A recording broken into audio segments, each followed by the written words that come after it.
Shalom Jemaat GBI Rayon 1H yang saya kasihi dalam Tuhan. Selamat kita bertemu di dalam ibadah online pada hari ini. Saya mau menyampaikan terima kasih kepada Bapak Pendeta Budianto Totong yang telah memberikan saya kesempatan untuk bisa menyampaikan firman Tuhan di ibadah online hari ini. Puji Tuhan. Mari kita berdoa terlebih dahulu. Hati kami terbuka ya Tuhan untuk menerima kebenaran firman Tuhan melalui khotbah Alkitab yang akan hamba-Mu sampaikan. Berbicaralah kepada kami, hati kami siap untuk menerimanya. Di dalam nama Tuhan Yesus, haleluya. Amin, amin, amin. Puji Tuhan. Hari ini saya mau berkhotbah dengan judul, Betulkah vaksin corona adalah konspirasi antikris 666 untuk menguasai dunia? Saudara-saudara yang kekasih, pada tanggal 13 Januari yang lalu, Presiden Jokowi menerima suntikan vaksin corona untuk dosis yang pertamanya. Dan Jokowi menjadi orang yang pertama menerima suntikan vaksin corona di Republik ini. Kenapa harus Jokowi menjadi orang pertama yang menerima suntikan vaksin corona ini? Menurut saya, supaya rakyat Indonesia bisa menjadi tenang karena melihat presidennya saja berani menerima vaksin corona. Karena itu, vaksin corona sesungguhnya adalah vaksin yang aman untuk seluruh rakyat Indonesia. Nah, saudara-saudara, setelah Presiden Jokowi menerima vaksin corona, lalu kemudian akan disusul dengan kelompok prioritas pertama, kelompok prioritas kedua, lalu setelah itu seluruh rakyat Indonesia, kita semuanya ini akan disuntik vaksin corona.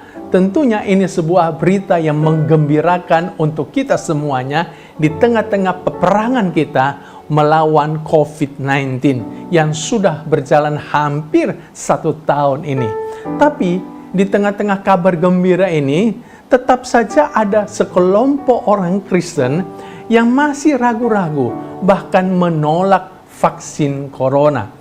Kenapa sampai ada orang Kristen yang menolak vaksin corona? Menurut saya, ada 3 penyebabnya. Penyebab yang pertama karena beredarnya kabar tentang teori konspirasi tentang Bill Gates.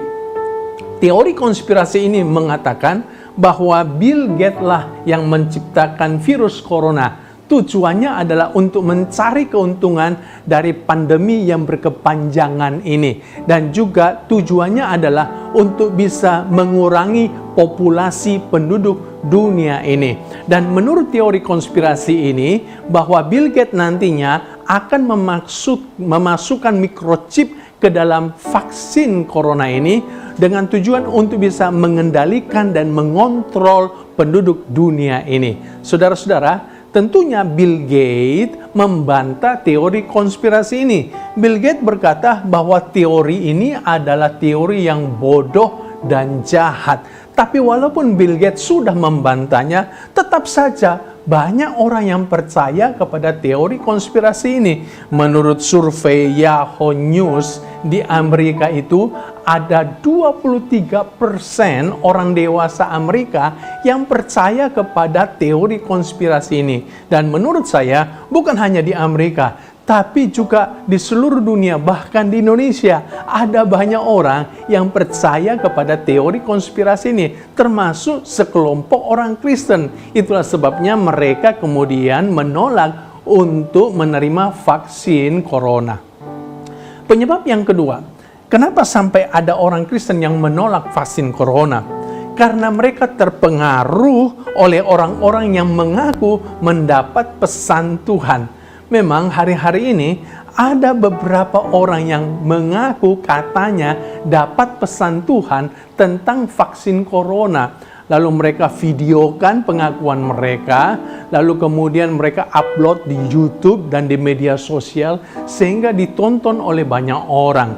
Nah, di dalam pengakuannya katanya mereka itu bermimpi atau ada yang mendengar suara Tuhan. Katanya Tuhan bicara kepada mereka bahwa di dalam vaksin corona itu ada microchip 666 Itulah sebabnya Tuhan melarang orang Kristen untuk disuntik vaksin corona. Saudara-saudara yang kekasih, ketika ada orang yang mengaku mendengar suara Tuhan atau Tuhan bicara kepadanya tentang vaksin corona, maka kita ini harus super hati-hati untuk menerima pesan itu. Kenapa? Karena jangan-jangan itu bukan pesan Tuhan. Jangan-jangan itu adalah suara hatinya sendiri, bukan suara Tuhan. Jangan-jangan Tuhan tidak bicara kepada mereka. Jangan-jangan itu adalah dari hatinya sendiri. Firman Tuhan berkata dalam 1 Yohanes 4 ayat 1, saudara-saudaraku yang kekasih, janganlah percaya akan setiap roh. Jadi jangan cepat-cepat percaya akan setiap roh, tetapi ujilah roh-roh itu, apakah mereka berasal dari Allah. Kita harus menguji roh itu.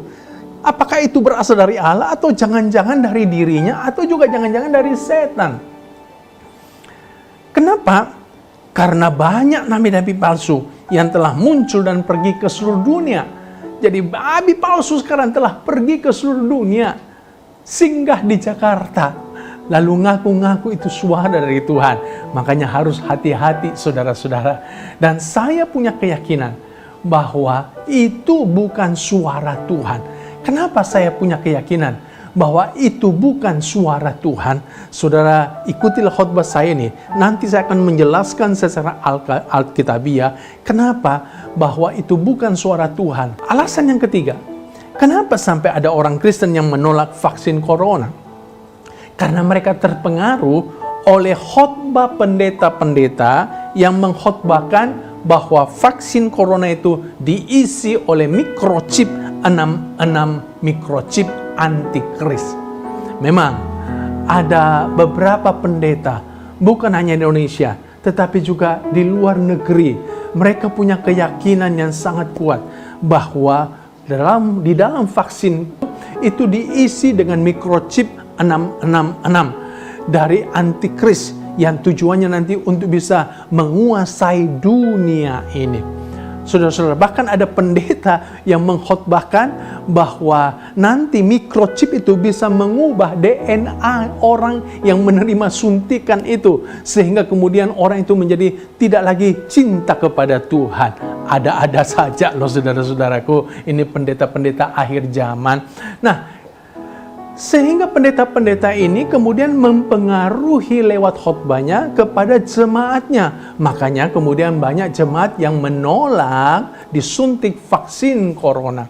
Kenapa sampai ada pendeta-pendeta yang percaya bahwa di dalam vaksin corona itu diisi dengan microchip 666, microchip antikris? Menurut saya, karena pendeta-pendeta ini berbeda dalam cara menafsirkan angka 666 yang terdapat di dalam Alkitab.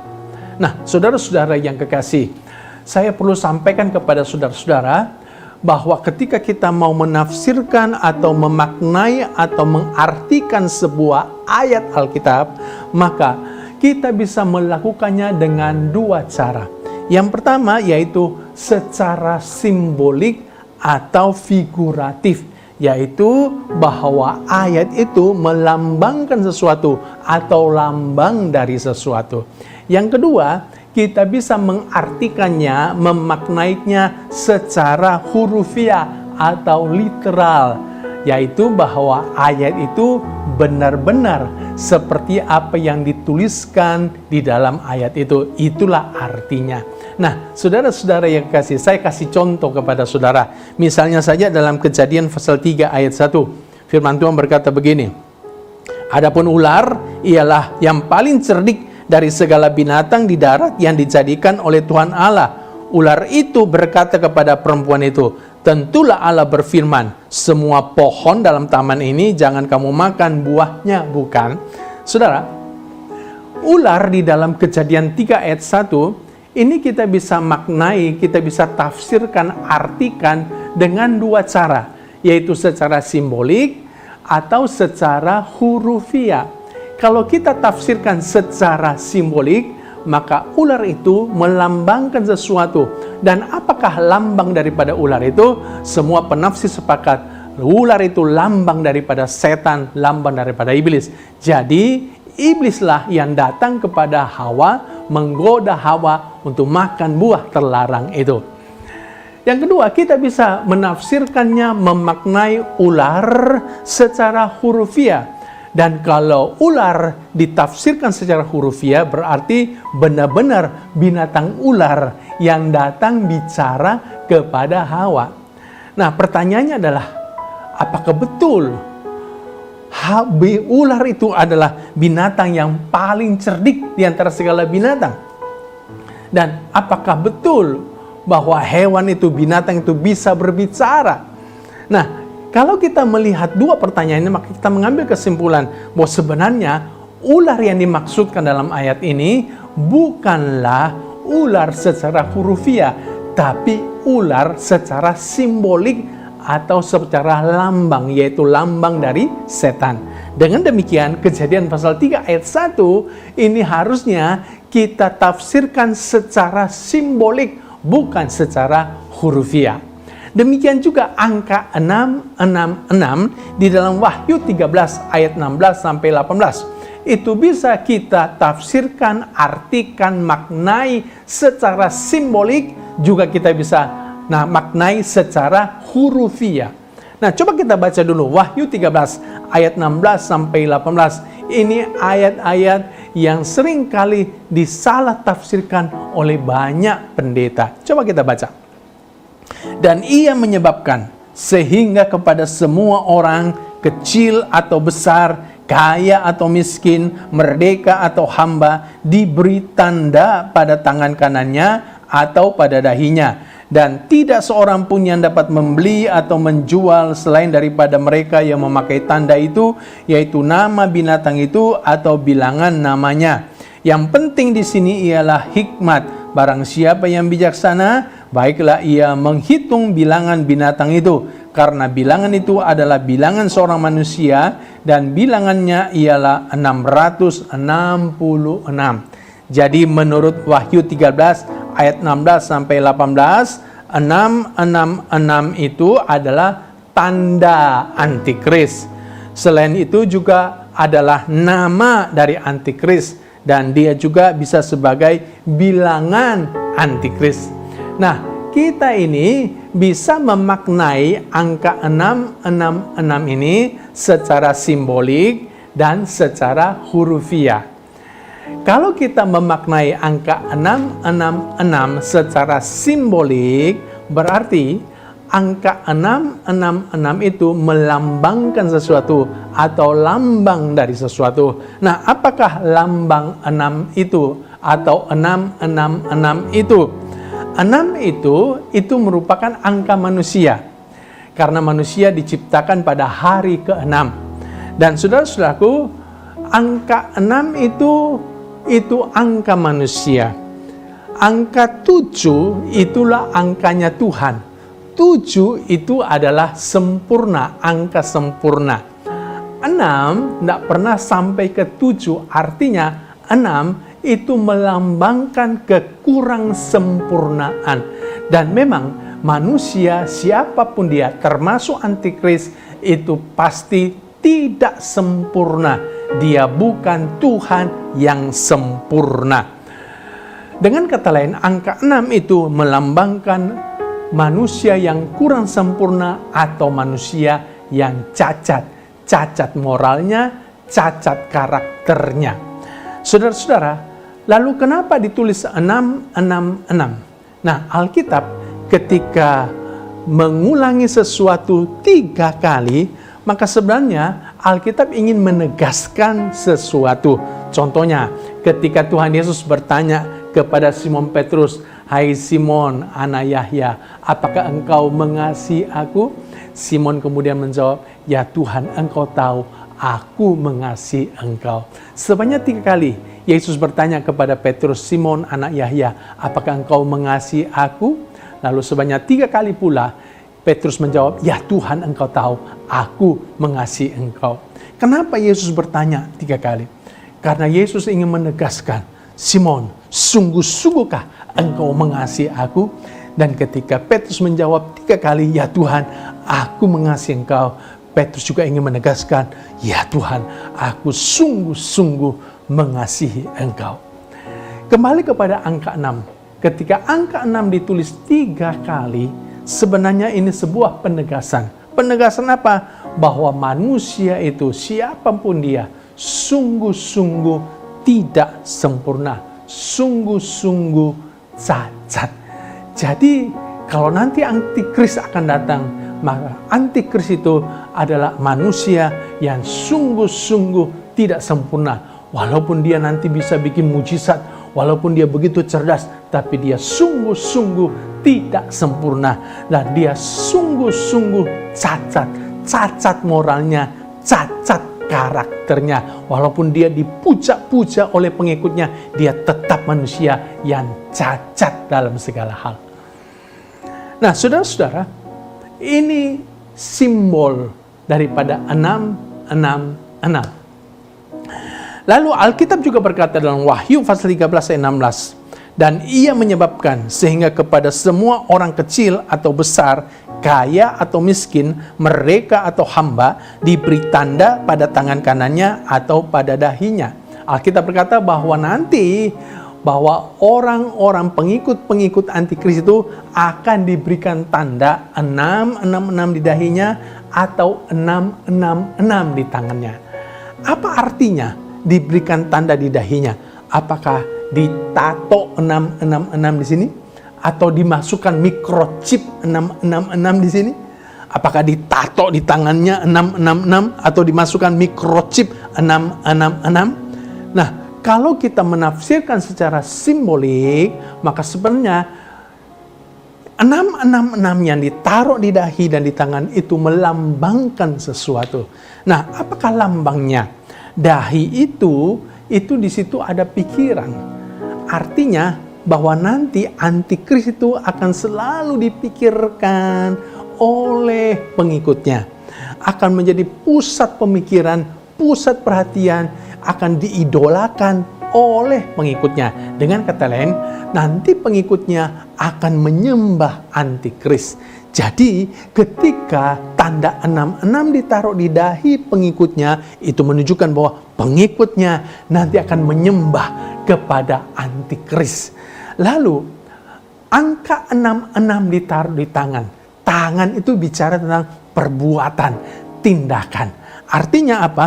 Bahwa nanti pengikutnya akan melakukan perintah-perintahnya antikris, akan melakukan perbuatan-perbuatan yang menyenangkan antikris. Dan kita tahu perintah-perintah antikris itu pasti bertentangan dengan perintah Tuhan. Artinya nanti pengikut antikris melakukan kejahatan-kejahatan, melakukan ketidakbenaran untuk menyenangkan antikris. Itu maknanya 666 ditaruh di tangan.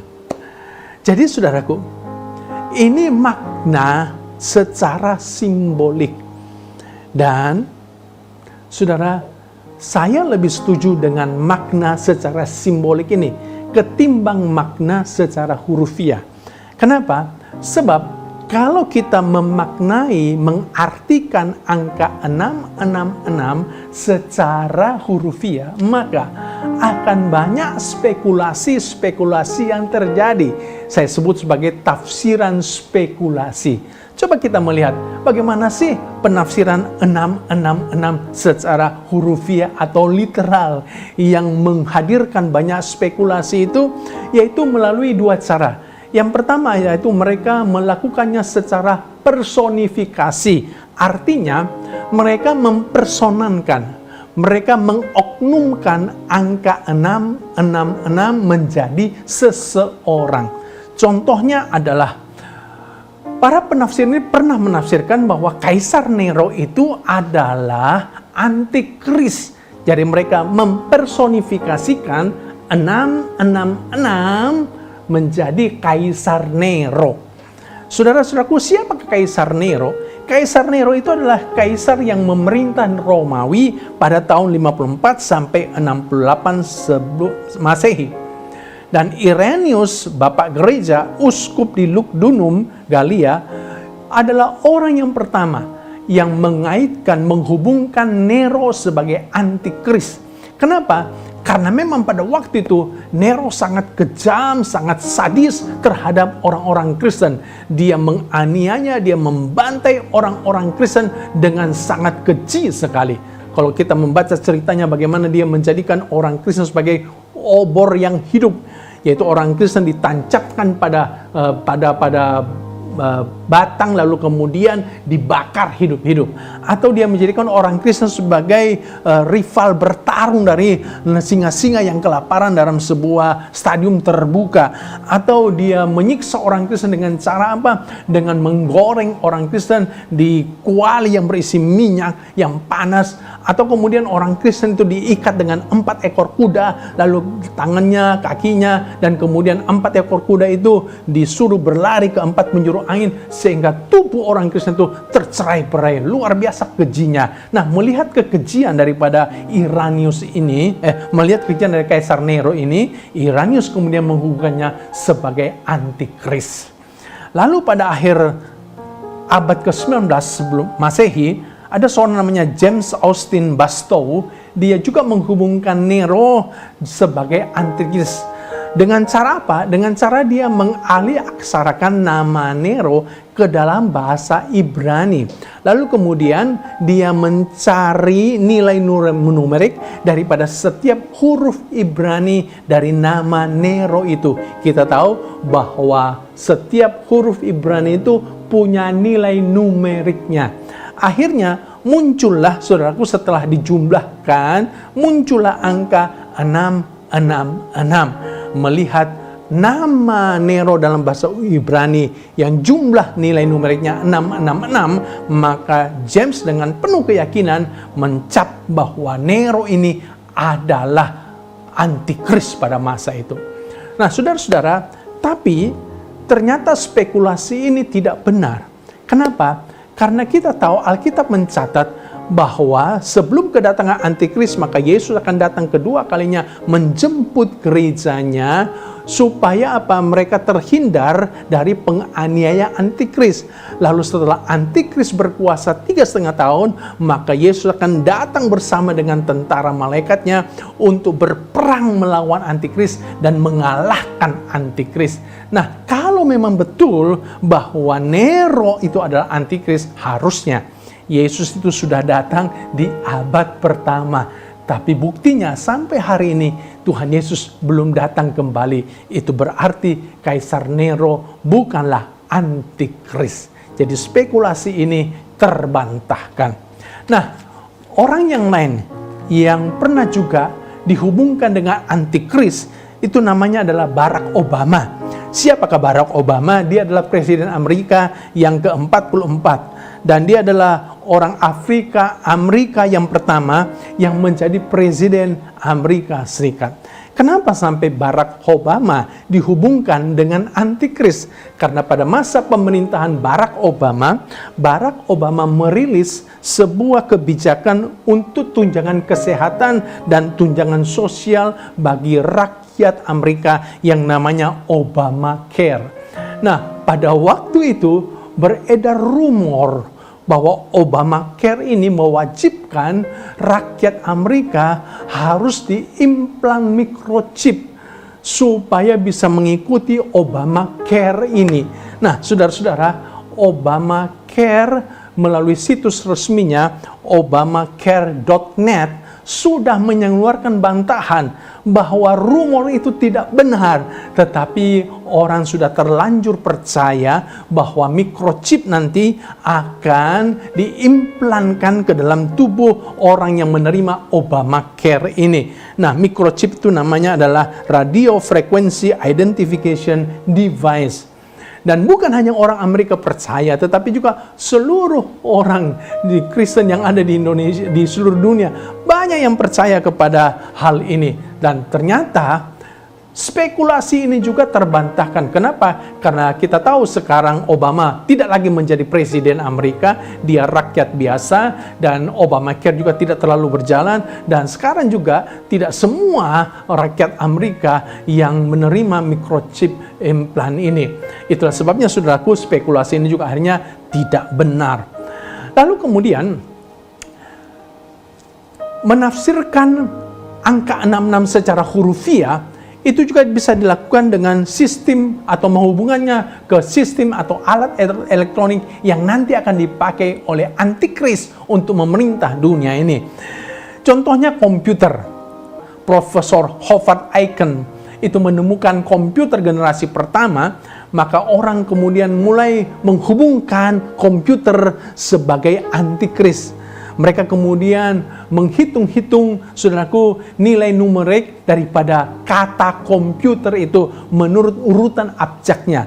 Dan mereka cocokkan, ternyata C dalam urutan abjad nilainya 3, O 15, M 13, dan seterusnya. Lalu masing-masing dikali 6, dan akhirnya dijumlahkan nilainya 666. Dan mereka kemudian punya keyakinan bahwa komputer inilah yang akan menjadi alat antikris. Tapi kita tahu semua sampai hari ini komputer tidak jadi alat antikris. Bahkan sekarang banyak dipakai gereja-gereja. Untuk apa? Untuk dipakai di dalam pelayanan. Dan kita tahu bahwa ternyata, saudara-saudaraku, ini hanya sebuah spekulasi saja. Setelah komputer muncul yang namanya barcode. Tahun 1970, barcode itu digunakan secara komersial. Lalu 10 tahun kemudian ada seorang namanya Mary Stuart Relief, PhD. Dia menulis sebuah buku judulnya 666 The New Money System. Di dalam bukunya itu dia kemudian menghubungkan bahwa barcode ini di dalamnya ada angka 666. Karena dia melihat bahwa secara konsisten di barcode itu selalu dimulai dengan 2 garis tipis yang lebih panjang daripada garis yang lain. Di tengahnya juga ada 2 garis tipis itu, lalu diakhiri dengan 2 garis tipis, dan 2 garis tipis itu nilainya adalah 666. Itulah sebabnya kemudian Mary Stuart ini berkeyakinan bahwa barcode ini juga adalah alat antikris. Tapi kita tahu, saudara-saudaraku, bahwa ternyata hari ini tidak terjadi seperti itu. Ini hanya sebuah spekulasi saja. Bahkan barcode sekarang juga dipakai oleh gereja-gereja. Ada banyak gereja sekarang menggunakan QR code sebagai alat untuk bisa mentransfer persembahannya, perpuluhannya kepada gereja. Dan saudara-saudaraku, QR code itu adalah bagian atau salah satu jenis daripada barcode. Dan ya, ini hanya spekulasi saja, saudara-saudaraku. Setelah barcode lalu muncul microchip. Microchip itu lebih simple, chip kecil tetapi bisa menyimpan begitu banyak data di dalam chip itu. Dan orang kemudian menghubungkan microchip ini juga dengan antikris. Karena menurut mereka di dalam microchip juga ada angka 666. Dan mereka semakin yakin ketika ditemukan microchip implan, di mana chip yang kecil itu, microchip, ternyata bisa ditanam dalam tubuh manusia. Sehingga lebih praktis, tidak usah bawa kartu, tetapi semua data sudah ada dalam tubuh manusia itu. Dan orang-orang punya keyakinan bahwa microchip implan ini nanti akan digunakan oleh antikris. Untuk apa? Untuk bisa menguasai seluruh penduduk dunia ini. Tapi kembali, ini adalah sebuah spekulasi saja loh, saudara-saudaraku, ya. Nah, sehingga ketika virus corona merebak, lalu ditemukan vaksin, orang kemudian menghubungkan bahwa nanti dalam vaksin itu akan dimasukkan microchip untuk bisa mengontrol data daripada orang yang menerima microchip itu. Saudara, kembali ini adalah sebuah spekulasi yang pasti menurut saya tidak benar. Kenapa? Karena beberapa tahun ke depan, pasti nanti teknologi akan semakin maju dan berkembang, dan akan ditemukan teknologi baru yang lebih canggih daripada microchip implan ini. Kalau memang betul antikris nanti akan menggunakan teknologi untuk menguasai manusia, maka pasti dia tidak akan menggunakan microchip implan ini. Pasti dia akan menggunakan teknologi yang lebih maju. Saudara-saudaraku, buktinya saja sekarang sudah ada teknologi face scan. Orang sekarang kalau ingin membayar sesuatu tidak perlu pakai kartu kredit, tidak perlu pakai kartu debit, cukup kita datang ke mesin face scannernya itu, lalu kemudian secara otomatis pembayarnya langsung terdebit di kita punya rekening. Itu sudah canggih seperti itu loh saudara-saudaraku. Ya. Jadi saya punya keyakinan bahwa kalau nanti Antikris akan menggunakan teknologi, dia tidak akan menggunakan microchip implan ini. Masih banyak teknologi lain yang lebih canggih yang pasti akan digunakan oleh Antikris. Karena itu, pertanyaannya adalah, apakah vaksin corona akan digunakan oleh Antikris untuk menguasai dunia ini? Menurut saya ini tidak benar. Bahwa tidak benar di dalam vaksin corona itu akan diisi microchip Antikris 666. Secara logika, microchip itu kan dia benda elektronik yang padat. Coba pikirkan, bagaimana bisa benda elektronik yang padat itu dimasukkan ke dalam vaksin yang cair? Itu kan tidak masuk akal sama sekali. Ya, Erick Thohir mewakili pemerintah itu telah mengeluarkan suatu bantahan. Menurut Erick Thohir yang adalah Menteri BUMN, dia berkata bahwa Erick Thohir pastikan tak ada chip vaksin COVID-19. Tetapi yang hanya ada barcode di botol vaksin itu atau di pembungkus daripada vaksin itu. Dan tujuannya barcode itu ditaruh di situ adalah untuk mempermudah distribusi daripada vaksin, bukan untuk mengontrol data penerima vaksin itu. Jadi jelas sekali sudah ada bantahan dari pemerintah tentang itu. Karena itu, pertanyaan, bolehkah orang Kristen menerima vaksin corona? Jawaban saya sangat tegas sekali. Boleh dan bahkan harus. Kenapa kita harus menerima vaksin corona? Sebab vaksin corona akan melindungi kita dari COVID-19. Dan bukan hanya melindungi kita, tapi akan membuat kita tidak menularkan COVID-19 kepada orang-orang di dekat kita. Jadi, kalau kita mengasihi keluarga kita, kita mengasihi orang-orang yang ada di dekat kita, maka kita harus menerima vaksin corona. Dan menurut saya, vaksin corona ini adalah hikmat yang Tuhan berikan kepada beberapa orang. Mereka telah meneliti virus corona dan Tuhan berikan hikmat kepada mereka. Akhirnya mereka bisa menemukan vaksinnya. Dengan kata lain, vaksin corona menurut saya ini juga adalah anugerah Allah buat kita manusia, supaya kita bisa menang terhadap peperangan kita menghadapi COVID-19 ini. Persekutuan Gereja-Gereja Indonesia juga telah mengeluarkan imbauan pastoral. Dan di dalam himbauan pastoralnya ini, PGI, Persekutuan Gereja-Gereja Indonesia, itu mengeluarkan imbauan supaya semua gereja-gereja yang ada di Indonesia memberikan dukungan terhadap vaksinisasi corona ini. Gereja kita, sinode gereja kita, sinode GBI, juga telah mengeluarkan sikap GBI terhadap vaksin COVID-19. Dan di dalam sikap GBI ini dikeluarkan sebuah himbauan kepada semua GBI yang ada di seluruh dunia supaya memberikan dukungan kepada pemerintah untuk bisa memvaksin kepada jemaatnya vaksin corona ini. Saudaraku, dengan adanya imbauan daripada sinode gereja kita, maka saya berharap supaya semua kita tidak perlu khawatir, tidak perlu takut dan ragu-ragu lagi. Mari kita mengambil bagian dalam vaksinisasi corona ini. Saya mau supaya saudara-saudara sama-sama tulis di chat saudara, saya siap untuk divaksin. Ayo sama-sama tulis, sama-sama diketik, saya siap untuk divaksin. Puji Tuhan. Jadi jangan takut saudaraku, ini adalah hikmat Tuhan. Bahwa Antikris tidak akan menggunakan vaksin corona untuk bisa menguasai dunia ini atau menguasai kita. Bahwa vaksin corona itu tidak ada hubungannya dengan Antikris, dengan microchip 666. Tuhan tolong kita. Tuhan memberkati kita. Haleluya, puji Tuhan. Zaman sekarang berjagalah, lihat dunia bergelora,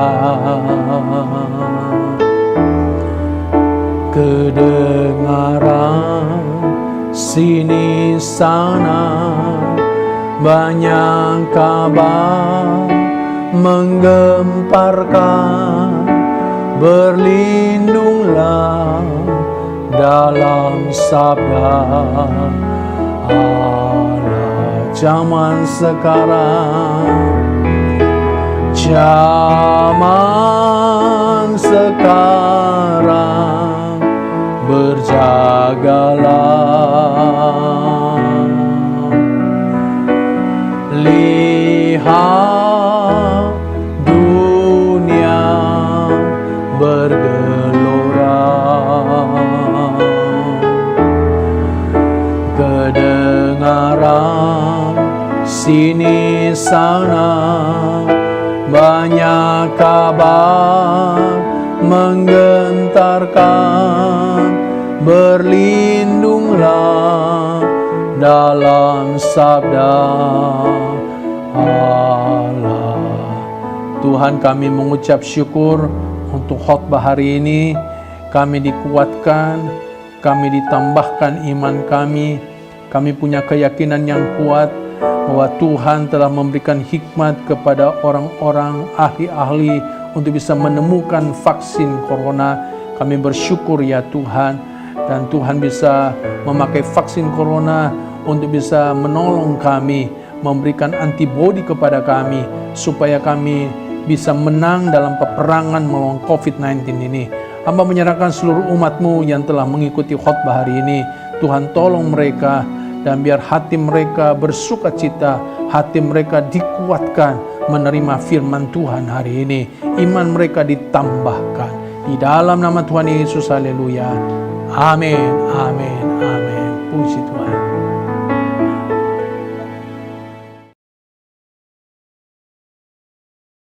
Kita akan memperkatakan visi Rayon 1H. Mari kita bangkit berdiri. Menjadi keluarga kerajaan Allah yang memenangkan jiwa-jiwa dan berdampak bagi dunia dengan nilai ikrar Rayon 1H, integritas, keintiman, rendah hati, antusias, inovatif, rela berkorban. Amin. Bersama-sama kita akan membacakan Mazmur 91 ayat 1 sampai dengan ayat yang ke-16. Dalam lindungan Allah, orang yang duduk dalam lindungan yang maha tinggi dan bermalam dalam naungan yang maha kuasa akan berkata kepada Tuhan, tempat perlindunganku dan kubu pertahananku, Allahku yang kupercayai. Sungguh dialah yang akan melepaskan engkau dari jerat penangkap burung, dari penyakit sampar yang busuk. Dengan kepaknya ia akan menudungi engkau, di bawah sayapnya engkau akan berlindung. Kesetiaannya ialah perisai dan pagar tembok. Engkau tak usah takut terhadap kedahsyatan malam, terhadap panah yang terbang di waktu siang, terhadap penyakit sampar yang berjalan di dalam gelap, terhadap penyakit menular yang mengamuk di waktu petang. Walau 1000 orang rebah di sisimu dan 10.000 di sebelah kananmu, tetapi itu tidak akan menimpamu. Engkau hanya menontonnya dengan matamu sendiri dan melihat pembalasan terhadap orang-orang fasik. Sebab Tuhan ialah tempat perlindunganmu, yang maha tinggi telah kau buat tempat perteduhanmu. Malapetaka tidak akan menimpa kamu, dan tulah tidak akan mendekat kepada kemahmu. Sebab malaikat-malaikatnya akan diperintahkannya kepadamu untuk menjaga engkau di segala jalanmu. Mereka akan menatang engkau di atas tangannya, supaya kakimu jangan terantuk kepada batu. Singa dan ular tedung akan kau langkahi, engkau akan menginjak anak singa dan ular naga. Sungguh hatinya melekat kepadaku, maka aku akan meluputkannya. Aku akan membentenginya sebab ia mengenal namaku. Bila ia berseru kepadaku, aku akan menjawab. Aku akan menyertai dia dalam kesesakan. Aku akan meluputkannya dan memuliakannya. Dengan panjang umur akan kukenyangkan dia, dan akan kuperlihatkan kepadanya keselamatan daripadaku. Amin.